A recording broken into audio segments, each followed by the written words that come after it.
appreciate the opportunity to be here and speak.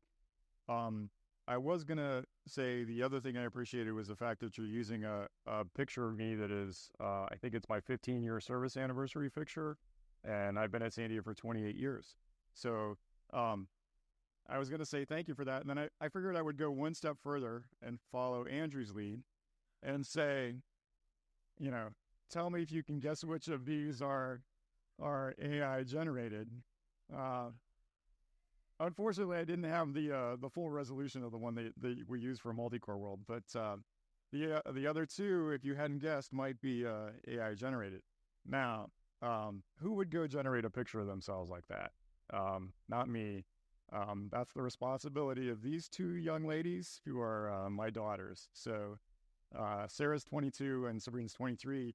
And they said to me one day, can you send us a couple of pictures of you? And I'm like, sure. And so I sent them a couple of pictures, and then I got back a wave of AI-generated images. I've shown you the two that are the most interesting. I've got muscles and working out and doing stuff like that, and I didn't think you'd want to see those. That's in France, actually. That's from November. All right. So goals for the talk. So one of the things I wanted to be able to do was talk about my hardware-software interconnect co-design journey. And so that's pretty much what I'm going to talk about. I'm going to try to provide a perspective on how the HPC interconnect ecosystem has been impacted by cloud and AI, ML, and that kind of stuff. I was going to tell some stories. I've got some stories in here. Unfortunately, I don't have enough time to tell all the stories I would like. So I started with about 100 slides yesterday, and I'm like, oh, that's a really good story, but I'm not going to be able to tell that. So I still got stories to tell. And if anybody wants to hear those, I'm happy to share them. Yeah, sounds good. I'm going to take credit for co-design success that occurred mostly through serendipity. That's part of the story that I have to tell. And I can get, as deep as you want to go into the things that happen there. And then finally discuss some challenges that need to be addressed to ensure interconnect technologies continue to meet the requirements of extreme scale systems. And so this is where we are today, where we're going, where some of the things that I think are challenges for interconnects and some of the things I think we need to worry about. And of course, as a manager for the last 15 years, I'm going to try to reuse as many slides as possible, both mine and others. So you may have seen some of this stuff before. So, my ASC program manager was up earlier today talking about the ASCII program that started in 95. That's when I started at Sandia. So the first machine I worked on when I got there was the Intel Paragon. So we had an 1800 node Intel Paragon there. There's a diagram on the right there that basically shows the network interconnect, the network interface for the Paragon. Paragon was a pretty simple node. The ASCII red machine that followed that looked very similar. So a couple of Pentium Pro processors, a couple of NICs for the network, a couple of SIMs for memory, if you remember what those are. And the thing that was important about this is that that network interface, those processors and those memory SIMs were all on the same bus. So everything was on the memory bus, and you had really low latency access between the network interface and the processor and the memory.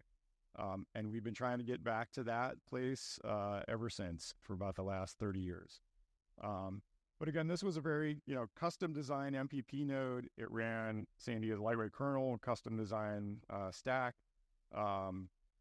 So lots of custom hardware there. Again, attached to the memory bus, everything was cache coherent. The interconnect on ASCII Road was actually interrupt driven. So it wasn't actually the most efficient you could be, because when messages came in and when they went out, you actually had to service an interrupt. And in a lot of ways, that's why the nodes on the ASCII Red and the Paragon had multiple processors. You were supposed to dedicate one of those processors to handling the network interrupts and the other one to actually running the application. We had some different modes of being able to do that so that you could actually spread the application around, but that's the way the network was actually designed. So what we had done by the time I got to Sandia, we had this Portals interconnect API. Mike Lang wanted me to mention this, so I'm gonna say Portals a few times during this talk. But this was a low-level interconnect API that had been designed specifically for the Intel Paragon and for ASCII Red. it handled all of the things that we needed to do from a communication standpoint for an MPP system, because the compute nodes didn't have any disks. They weren't running a full operating system. So anything that you wanted to do on a node was a message. If you wanted to send, obviously, application messages, it was a message. But if you wanted to make a system call, it was a message. If you wanted to do I/O, it was a message. And so we needed a protocol layer, a network programming layer that was actually flexible enough to provide not only the semantics that the application needed, but also the system services and everything that needed to go along with it. So we had to have this sort of single low-layer interconnect API. We couldn't just focus on MPI. Everything used that network. We didn't have a TCP stack because, again, it was a custom lightweight kernel, so there was no IP stack. There was no TCP there. So we had to put a lot of thought into what the services looked like, how we provided them, but also how we met the pretty stringent scalability and performance requirements of applications. And by that, I mean MPI. Everything that we were running, by the time ASCII Red was deployed and up and running for a year, everything was MPI. All of our workloads was MPI. We did try to pay attention to other protocols like SHMEM and things like that, but for the most part, we focused on MPI. So one of the key things that drove a lot of what we did from a network performance and implementation perspective was this thing called progress. And I don't know how deep into the details of this you really care about, but the idea of progress is pretty simple. When you tell the network you want to move data, the data actually moves. That may sound like a very complicated thing, but when you start looking at low-level networking protocols, a lot of times when you tell the network you want to move the data, the network says, hang on a second, let me go find a place to put that. I'll check with the other side and see if they want to do it. Once I hear back from the other side, then I'll move part of your data. And then when I hear back from the other side again, maybe I'll move the rest of it. And that didn't really make sense for a lot of the things that we wanted to do in terms of getting overlap of computation and communication, getting overlap of communication with communication, maximizing the amount of cycles that actually, from the CPU that actually went to the applications. And there were some other things that we worried about as well. The fact that MPI has unexpected messages. If you don't know what those are, I'm happy to explain it to you. But again, protocols so that you don't have a situation where all of your endpoints are sending messages and they're all unexpected and you have to buffer those somehow. And so we had this sort of really flexible way to deal with that at the low-level interconnect layer. This is just an emphasis of what I said about progress. When the MPI standard first came out, and I've got a slide on this, there was this argument between the people who were on the forum about strong versus weak. The idea being that if you're rank 0 and you post or receive and go compute for a long time, which is what our apps did, and on the other side you send a message and you went and computed for a long time, that the data would actually move before you got to the wait phase of it. And doing that means that you have to do things like the MPI tag matching somewhere outside of what the application wants to do. And we thought the most efficient place to do that was down in the network interface. And so that's how we designed portals to be able to do those kind of things really efficiently. The only reason I'm emphasizing weak progress and strong progress is because it's still an issue today. You would not be surprised how pervasive this issue becomes.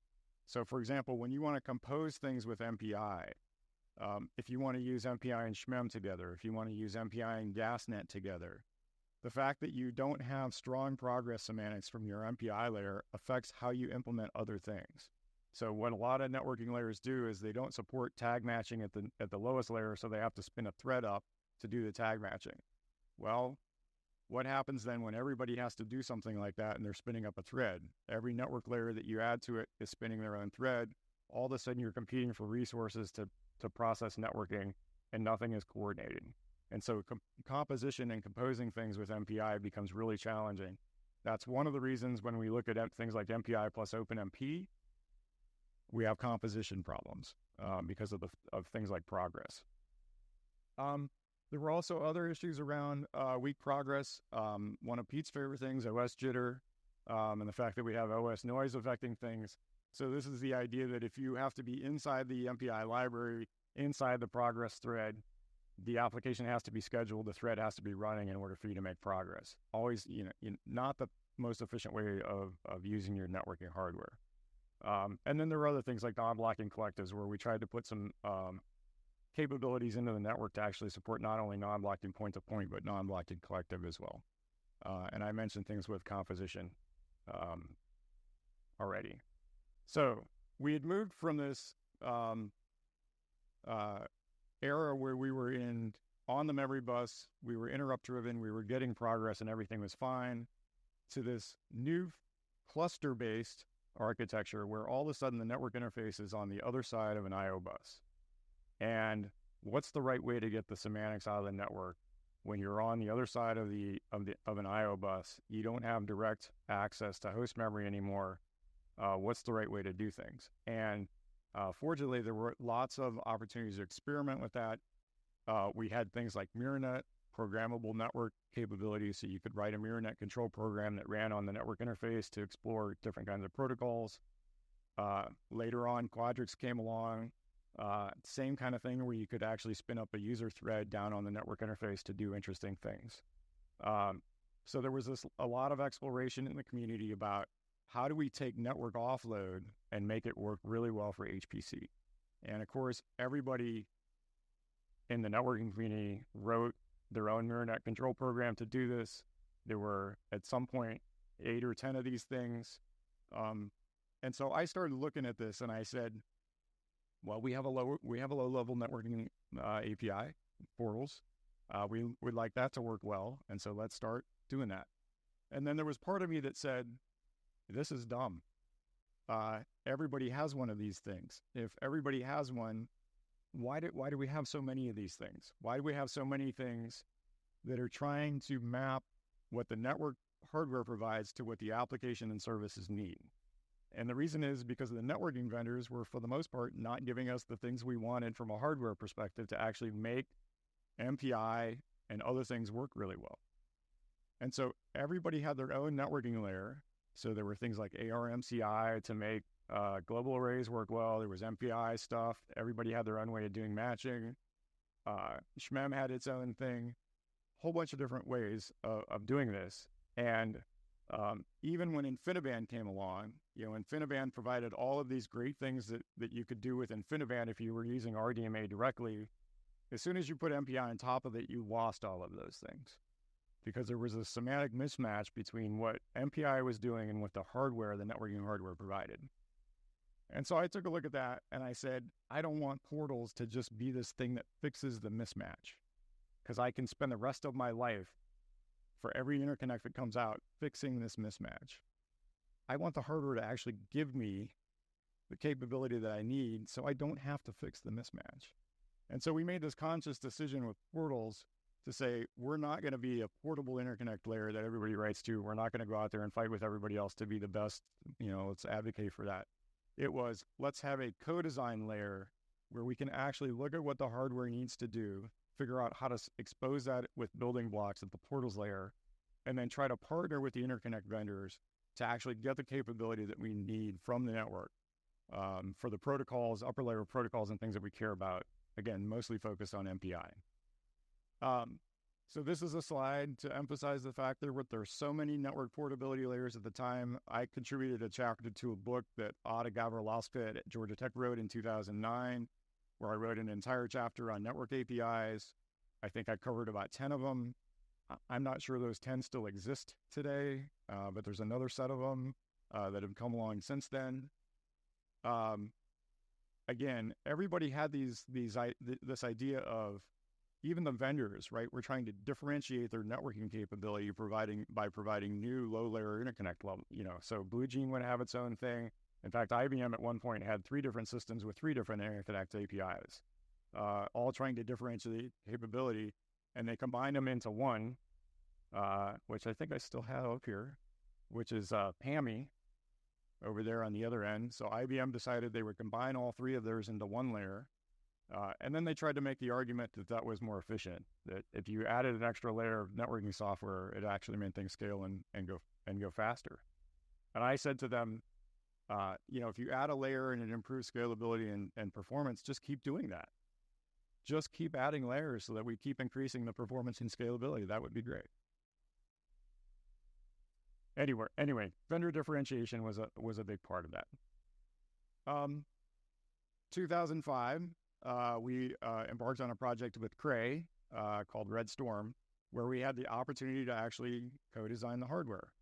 And so this was our opportunity to look at the Portals API and figure out how well it actually matched what we could build in the hardware. And so what Cray designed, what we did with Cray together, was a C-Star, which was a hypertransport connected network interface and router that had a 500 megahertz power PC on it and some specialized hardware to actually do networking kinds of stuff. We had several challenges, which I'll talk about with this particular interconnect, but this is what it looked like. It was basically cobbled together from pieces of IP that Cray owned and pieces of IP that Cray could buy in the 3 years that we had to actually design and deploy this machine. And one of the things that was pretty evident after we started working with Cray was that the IP that they had was not based on building message passing networks. It was based on doing global load store networks. And so you had interesting things that came out of that, like your packet sizes were 64 bytes.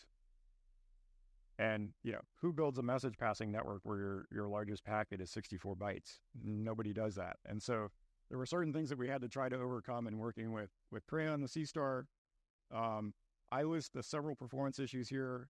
I don't know if the Cray folks care at this point about any of this stuff, but the hypertransport IP that they purchased actually didn't work like it should have. In fact, we were doing initial performance analysis of the C-Star, and I was complaining to somebody about what we were seeing, and they said, well, Cray didn't actually just buy that and put it down, did they? Didn't they go through and optimize it? Because we bought the same IP, and we spent 2 months optimizing it after we bought it. And I said, I don't think that was in the schedule. So memory latency between the PowerPC and the SRAM was 2x over design. The 500 megahertz PowerPC was about the fastest we could get at the time, but it was really slow. Everything was still interrupt driven. So our message rates were pretty awful. You had to take a trap in order to do a put operation. So all of the things in the critical path that we wanted to do to improve message rate were affected by that. There was only 384K of local memory. You didn't have any facility like you do today in a normal network interface for doing virtual physical translation. So we had all of these limitations. All of this stuff that we looked at when we said, hey, this is our one opportunity to work with a vendor to do something really cool, to validate the stuff that we're doing for offload, and we get this thing. And it was the best-selling thing that Cray ever had at the time. And so we looked at it from a network standpoint and said, this is awful. I can't believe this works. And then people were buying it like crazy. And, I pulled out this quote from Pete from 2018, which basically said Red Storm saved the company. And they sold more of that cabinet. They sold more of that interconnect than probably anything else at the time. In fact, maybe up until now. And so this thing that we thought was awful, and we were shaking our heads, we didn't know how it was going to work. We had this one co-design opportunity, and it actually, it worked pretty well. So what we did with Cray was we said, okay, this thing's really crappy, even though you're selling a lot of them. We can fix this, right? We can do things to improve the latency and message rate. You really want to stay on the signaling curve that you guys are on because you're competing with InfiniBand, and InfiniBand is increasing the signaling rate every year, 18 months. Think of your DDRs, FDRs, EDRs, whatever. They were coming out with them. And so Cray we were wanting to Cray to stay competitive, stay on that signaling rate, and keep up with the InfiniBand advancements. So we developed a simulator to try to show Cray, if you took C-Star and you made these improvements to it for the next generation of C-Star, what impact that would have on our codes. And so we took the simulator capability, we made these enhancements, we validated it with the existing C-Star hardware. We ran a series of experiments to show Cray just how great this next generation C-Star would be. As a side note, that simulation environment ended up becoming SST. So that's the structural simulation toolkit that Sandy has been developing. But that was our initial motivation for that. So we showed this to Cray, and we said, this is awesome. You guys can, do these quick improvements to C-Star, deploy another, crank out the hardware, deploy it again. And they said, no thanks.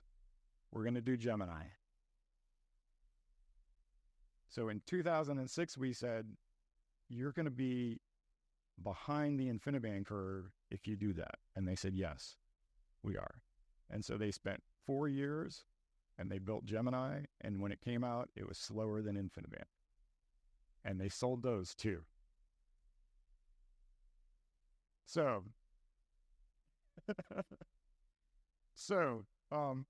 we didn't let this get in our way. We kept doing custom NIC design. And so what we said was, we started looking at the PowerPC. We had this simulation environment. We started looking at some of the things that we were doing from a portals perspective. We started looking at some of the things the hardware was doing. And we said, we can actually do better by designing some custom hardware to do this stuff. And so we took the hardware guys, which at that time was Keith Underwood, Scott Hebert, Ari Rodriguez, and Rich Murphy, and got them and said, okay, let's design something that will do MPI tag matching, protocol offload, all the stuff that we want an ideal NIC to do from a hardware perspective. Let's design that, because the PowerPC and all this stuff, we can do much better. We can be more energy efficient. We can get better performance. And so we did this. And this paper was published in IPDPS in 2005 in Denver. And our session chair for the session was Adolphe Hoisey. So Adolphe was there when we presented this stuff. And so then we started, making the argument with the interconnect community that we want to do custom offload stuff. Here's what this looks like. We have a design. This would work really well. And they basically said, we can't do that. We have so many cores now. If you want to do something from a network offload perspective, just dedicate a core. Whatever your hardware looks like, it's still going to be slower than a 3 gigahertz Xeon. We can dedicate a 3 gigahertz Xeon to doing the network offload stuff. You can do your tag matching. You can do your protocol offload. You can do everything on the host. We are not going to build a custom ASIC. That's way too expensive. There's no market. It doesn't make any sense. And we're going to have more cores than we know what to do with, and so we can continue to dedicate more cores to that. And cores aren't going to get slower, right? And then cores got slower. And so we went back to them and we said, your cores are slower now. You just got done telling us that you could dedicate faster core. You can't get a 3 gigahertz core now. They're slower than that. What are you going to do? And they said, well, we'll just dedicate more cores. That's what we're going to do. And so even Cray had this, what they called core specialization, where they took the number of host cores, you could configure it, dedicate OS services to it, because, I don't know, they thought OS interference was maybe a problem. I don't know. But then allocated cores to actually doing MPI protocol processing. And they had this interesting paper which basically said, if you don't have progress, you get worse performance. But we don't care enough about it to do anything at the network level. We're just going to solve it at the host level. So we didn't let that deter us. We're going to keep doing NIC hardware design. And so Torsten Heffler came to Sandia and spent the summer of 2016 at the lab. And Torsten and I sat down and I said, this is getting ridiculous. We've got all these nice designs, but we can't convince people to do this. What should we do? And he's like, this problem's only going to get worse. If you look at, 400 gigabit per second networks can deliver a 64-byte message every 1.2 nanoseconds. You can't have a host processor doing network protocol processing at that message rate. You need to do something on the NIC. It just doesn't make any sense to continue to dedicate host cores to do that. And right now, the idea that you just blindly blast stuff into host memory and then let the host cores figure out what to do with it doesn't make any sense. So we need to solve this problem. And so Torsten was fired up. And Torsten, he gets fired up. So we came up with this stream processing in the network approach, which was really kind of based off of active messages. If you know what active messages look like, we would like messages to arrive, a header packet arrives at the NIC, you figure out where it goes in host memory, and then as other packets start coming in, you just start streaming those in.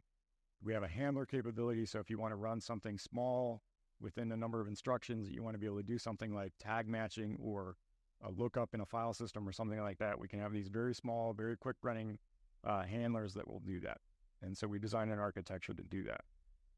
This is what it looked like from a high-level networking perspective, high-level design perspective. You've got these, what we call handler processing units, so very lightweight, very fast, in-order cores for handling packet processing, kind of like you used to get from an Intel IXP when Intel used to design packet protocol processing kinds of things. So we looked at that architecture, fast memory for doing this, DMA units for doing the right thing.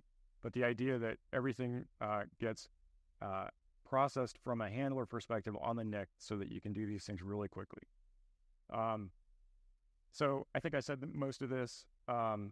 You have these three handler types. You have a header handler, the first packet of a message, then you figure out where it goes. You can process all subsequent packets. You have a completion handler, a little bit of a runtime system to be able to do the allocation of the header, the processing units and things like that. So the management was fairly easy. We had some other ideas about how this would work.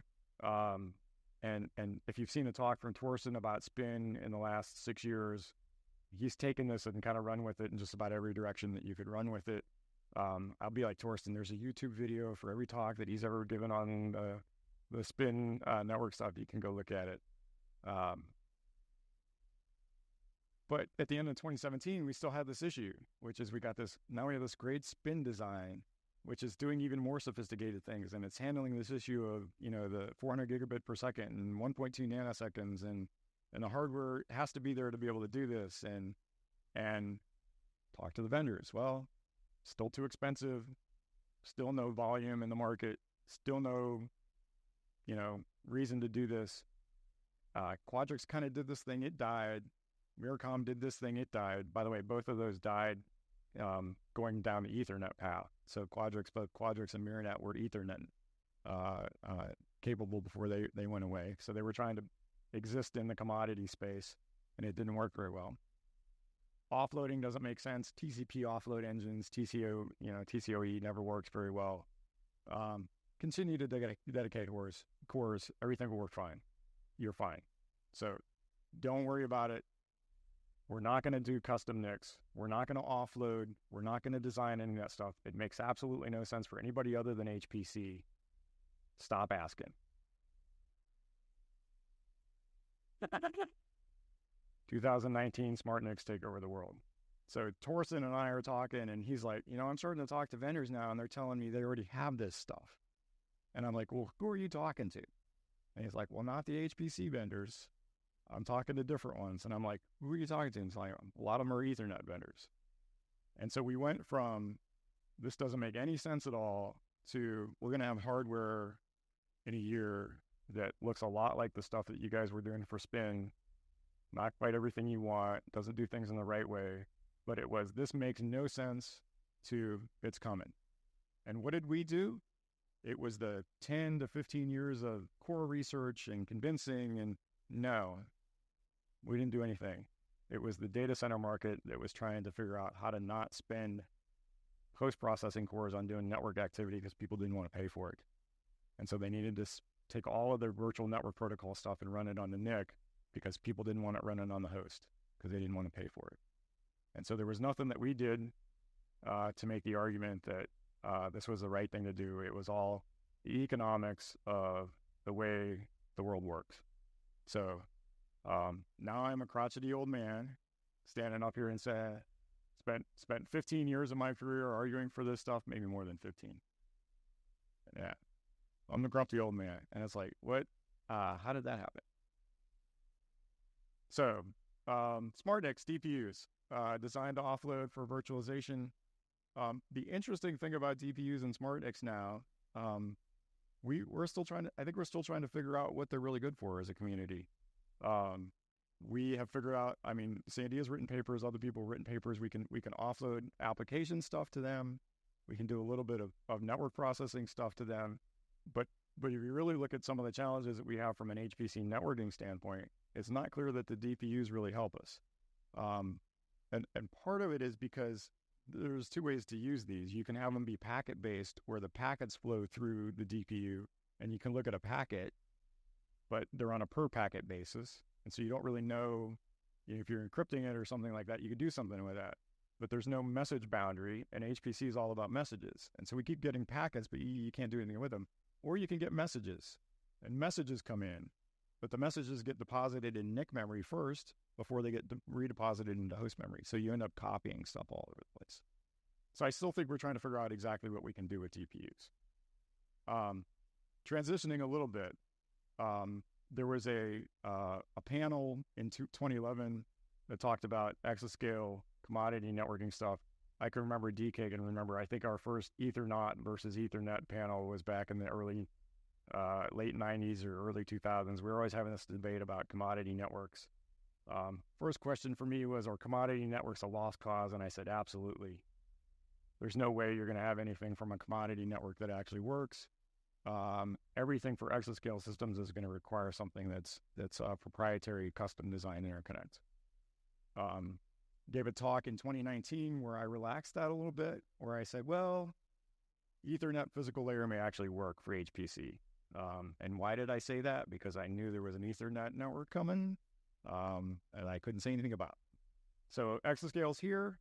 We have the Frontier system, and it's running Ethernet. And so, all those things that I said about proprietary and things like that didn't make any sense anymore because it's Ethernet. And so Cray and HP have been able to figure out how to make Ethernet work for HPC networks. The good thing about this is if you look at Slingshot, a lot of it's actually based on portal stuff. So the serendipity is that when Keith Underwood went from Sandia, he eventually ended up at HP and took a lot of the ideas that we had worked on before. And so the Cassini network interface actually has hardware in it that looks a little bit like what we designed back in 2005. So we were actually able to have some good influence on portals. This is our marketing slide. So one of the things that we set out to do with Sandia's architecture research 15 years ago was have Sandia inside in exascale, and we were able to do that. So, if you read the quote from Mike Build-A-Build there, portals was pretty influential in what they did with Cassini. Bill Magro was nice enough to give me a quote about the influence of portals on libfabrics. You look at libfabric has a lot of portals kinds of things in it. And Duncan said, SST, that simulator that we worked on back in 2005 was actually very instrumental in what happened with the Slingshot network as well. So we were able to have some impact on co-design. So it wasn't a completely frustrating experience for me. We actually had some things happen. There's other things along the way like BXI from Bull, which is a funny story as well that I was trying to figure out how to tell, but couldn't really tell that. So I'm happy to tell a BXI story along the way. Another marketing slide, not only did we had impact on the systems, we actually enabled a co-design ecosystem for a lot of the vendors. For example, the portals triggered operations AMD looked at as a way to make their GPU communications more efficient. Moving on, Ultra Ethernet. So following on HPE's Ethernet, they decided to build up a community around that. And so now we have Ultra Ethernet happening. I was hoping to tell you guys more about what's going on in Ultra Ethernet, but I'm not a member of it, so I can't really do that other than to say it's out there. And what does it mean for HPC? Well, we've got a potentially larger number of network vendors providing HPC networks. It could significantly expand the current set of HPC network providers, which is, a handful at most, or it could potentially limit the ones, right? So this is the idea that if Ethernet kills everything and, 3 out of your 4 vendors are not doing Ethernet and they go away, that's not necessarily a good thing either. They have multiple potentially competing goals because they're worried about data center and AI ML kinds of things. But we do have an opportunity to look at things like tighter integration of hardware in terms of accelerators, because there's a lot of the AI ML accelerators out there. If you think about the things that we had to do to integrate GPU communications and make them well with the network, you can see a path where we might actually have to do that with other accelerators. It'll be interesting to see where vendor differentiation occurs, because we would much prefer it not to happen at the program model layer or programming interface layer. And then this is just a list of things that I see as still challenges. So latency isn't getting any better. I don't think latency will get better until you're actually back on the memory bus, and it'll be interesting to see what happens there. Parallelism in the network interface has always been a challenge. Ideally, you'd like to have as many execution contexts in your network interface as you have in your host. And that seems to be a precious resource that we don't have. And what else? Nicholas is already looking like he wants me to shut up. So I think I will end it there. I think that's all the stuff I wanted to talk about. These are the people who contributed to portals over time and people I stole slides from. So, thank you.